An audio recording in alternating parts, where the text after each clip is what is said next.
Welcome back to my channel friends. ಎಲ್ಲರೂ ಹೇಗಿದ್ದೀರಾ? ಇವತ್ತು ನಾನು ಹೃದಯ ಕಮಲಂ ರಂಗೋಲಿನ ಬಿಡಿಸ್ತಾ ಇದ್ದೀನಿ. ಲಕ್ಷ್ಮಿಗೆ ತುಂಬ ಪ್ರಿಯವಾದಂಥ ರಂಗೋಲಿ ಇದು. ಬನ್ನಿ ಹೇಗೆ ಬಿಡಿಸೋದು ಅಂತ ನೋಡೋಣ. ಇದನ್ನು ಫ್ರೆಂಡ್ಸ್ ಸಾಮಾನ್ಯವಾಗಿ ವರಮಹಾಲಕ್ಷ್ಮಿಗೆ, ಲಕ್ಷ್ಮಿಯ ಪೀಠಕ್ಕೆ ಇದನ್ನು ಖಂಡಿತವಾಗ್ಲೂ ಬಿಡಿಸಬೇಕು. ಈ ರಂಗೋಲಿ ಇಲ್ಲದೆ ಇದು ಖಂಡಿತವಾಗ್ಲೂ ಹಬ್ಬ ಆಗಲ್ಲ.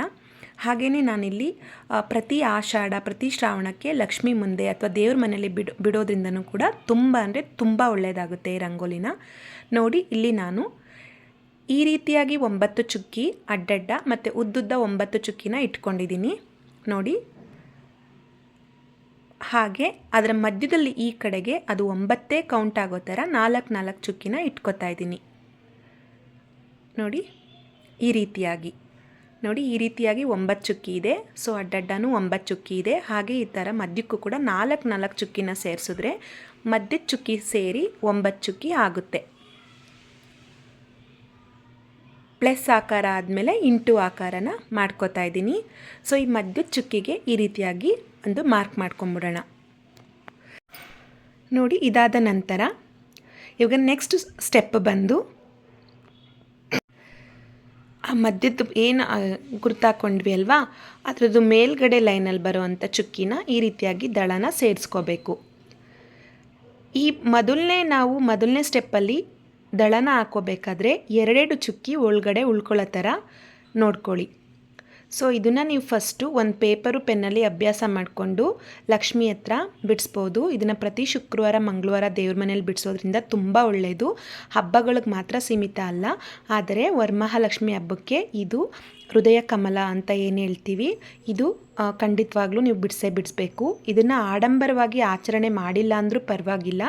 ನಾವು ಸಿಂಪಲ್ಲಾಗಿ ಮಾಡುವಂಥ ಹೆಣ್ಮಕ್ಳು ಕೂಡ, ನಾವುಗಳು ಕೂಡ ಇದನ್ನು ಬಿಡಿಸ್ಬೋದು. ಸೊ ನೋಡಿ, ಇವಾಗ 2 ಚುಕ್ಕಿ ಒಳಗಡೆ ಬಿಟ್ಕೊಂಡಿದ್ದೆ ಅಲ್ವಾ ನಾನು. ಸೊ ಅದರಲ್ಲಿ ಮೊದಲನೇ ಚುಕ್ಕಿಗೆ ಹೊರಗಡೆ ಮಧ್ಯದ ಚುಕ್ಕಿಗೆ ಸೇರಿಸ್ತಾ ಇದ್ದೀನಿ. ಮೊದಲನೇ ಚುಕ್ಕಿಯಿಂದ ಹೊರಗಡೆ ಬರುವಂಥ 2ನೇ ಚುಕ್ಕಿ ಅಂದರೆ ಮಧ್ಯದ ಚುಕ್ಕಿಗೆ ಇವಾಗ ಸೇರಿಸ್ಕೊತಾ ಇದ್ದೀನಿ.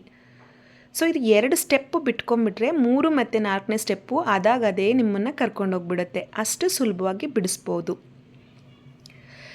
ಸೊ ಇಲ್ಲಿ ನೆಕ್ಸ್ಟು ಇವಾಗ ಸೆಕೆಂಡ್ ಚುಕ್ಕಿ ಏನಿದೆ ಅದಕ್ಕೆ ಫೈನಲಾಗಿ ಲಾಸ್ಟಲ್ಲಿರೋ ಚುಕ್ಕಿಗೆ ಆ್ಯಡ್ ಮಾಡ್ಕೋಬೇಕು ನೋಡಿ, ಈ ರೀತಿಯಾಗಿ. ಫ್ರೆಂಡ್ಸ್, ಇದು ತುಂಬ ಜನಕ್ಕೆ ಬರುತ್ತೆ. ನಾನು ಯಾರಿಗೆ ಬರಲ್ಲ ಅಲ್ವಾ ಅವ್ರಿಗೆ ಸ್ವಲ್ಪ ಸಹಾಯ ಆಗಲಿ ಅಂತ ಹೇಳಿ ನಾನು ಇದನ್ನು ತೋರಿಸ್ಕೊಡ್ತಾ ಇದ್ದೀನಿ. ಹಾಗೆ ಕೆಲವ್ರಿಗೆ ಗೊತ್ತಿರಲ್ಲ, ಇದು ಲಕ್ಷ್ಮಿ ಹಬ್ಬಕ್ಕೆ ಅಥವಾ ಶ್ರಾವಣಗಳಿಗೆ, ಆಷಾಢಗಳಿಗೆ, ಈ ಲಕ್ಷ್ಮಿಗೆ ರಿಲೇಟೆಡ್ ಏನೇ ಹಬ್ಬಗಳು ಬಂದರೂ ಕೂಡ, ಆಚರಣೆಗಳು ಬಂದರೂ ಕೂಡ ಈ ರಂಗೋಲಿನ ಬಿಡಬೇಕು ಅಂತ ಕೆಲವ್ರಿಗೆ ಗೊತ್ತಿರಲ್ಲ. ಗೊತ್ತಿದ್ರೂ ಕೂಡ ಕೆಲವ್ರಿಗೆ ಇದನ್ನು ಹೇಗೆ ಬಿಡಿಸ್ಬೇಕು ಅಂತ ಗೊತ್ತಿರಲ್ಲ. ಅವ್ರಿಗೋಸ್ಕರ ನಾನು ಇಲ್ಲಿ ಶೇರ್ ಮಾಡ್ಕೋತಾ ಇರೋದು ನೋಡಿ. ಇವಾಗ ಕಡೆಯದಾಗಿ ಉಳ್ಕೊಂಡಿದೆಯಲ್ವ ಕೊನೆ ಚುಕ್ಕಿ, ಅದಕ್ಕೆ ಮತ್ತೆ ಆಚೆ ಕಡೆ ಇರುವಂಥ ಕೊನೆ ಚುಕ್ಕಿಗೆ ಸೇರಿಸ್ತಾ ಇದ್ದೀನಿ ನೋಡಿ.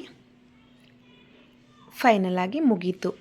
9 ಚುಕ್ಕಿನ ನೀವು ಪ್ಲಸ್ ಮತ್ತು ಇಂಟು ಆಕಾರದಲ್ಲಿ ಕೌಂಟ್ ಮಾಡಿ ಬರೋ ಥರ ಹಾಕ್ಕೊಂಡ್ರೆ ಈ ರೀತಿಯಾಗಿ ನೀವು ಹೃದಯ ಕಮಲಂ ಚಿತ್ರನ ರೆಡಿ ಮಾಡ್ಬೋದು. ಸೊ ಇದಕ್ಕೆ ಶ್ರೇಷ್ಠವಾದ ಕಥೆನೇ ಇದೆ ಫ್ರೆಂಡ್ಸ್. ಇದ್ರ ಹಿಂದೆ ಏನಿದೆ ಈ ಹೃದಯ ಕಮಲಂ ಒಂದು ರಂಗೋಲಿ ಇದೆಯಲ್ವಾ, ಇದಕ್ಕೆ ದೊಡ್ಡ ಕಥೆನೇ ಇದೆ ಪುರಾಣಗಳಲ್ಲಿ. ಸೊ ಇದನ್ನು ನಾವು ಓಡಾಡೋ ಜಾಗದಲ್ಲಿ, ತುಂಡಾಡೋ ಜಾಗದಲ್ಲಿ ಖಂಡಿತವಾಗ್ಲೂ ಬಿಡಿಸ್ಬಾರ್ದು ಫ್ರೆಂಡ್ಸ್.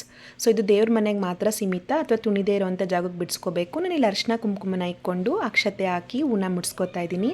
ಸೊ ಹೇಗೆ ಅನ್ನಿಸ್ತು, ಈಸಿಯಾಗಿ ನಾನು ತೋರಿಸ್ಕೊಟ್ನ. ಖಂಡಿತವಾಗ್ಲೂ ಈ ವರಮಹಾಲಕ್ಷ್ಮಿಗೆ ನೀವು ಇದನ್ನು ದೇವ್ರ ಮನೆಯಲ್ಲಿ ಬಿಡಿಸ್ಬೇಕು, ಇದನ್ನು ಲಕ್ಷ್ಮಿನ ಪ್ರತಿಷ್ಠಾಪನೆ ಮಾಡುವಾಗ. ಓಕೆನಾ? So thank you so much ಎಲ್ರಿಗೂ. ಯಾರೆಲ್ಲ ನನ್ನ ವೀಡಿಯೋನ ನೋಡ್ತಾ ಇದ್ದೀರಾ, ದಯವಿಟ್ಟು ಸಬ್ಸ್ಕ್ರೈಬ್ ಆಗಿ ನನ್ನ ವೀಡಿಯೋ ನೋಡಿ ನನ್ನ ವೀಡಿಯೋಗಳಿಗೆ ಸಹಕಾರ ಕೊಡಿ ಅಂತ ಕೇಳ್ಕೊತೀನಿ. Thank you all.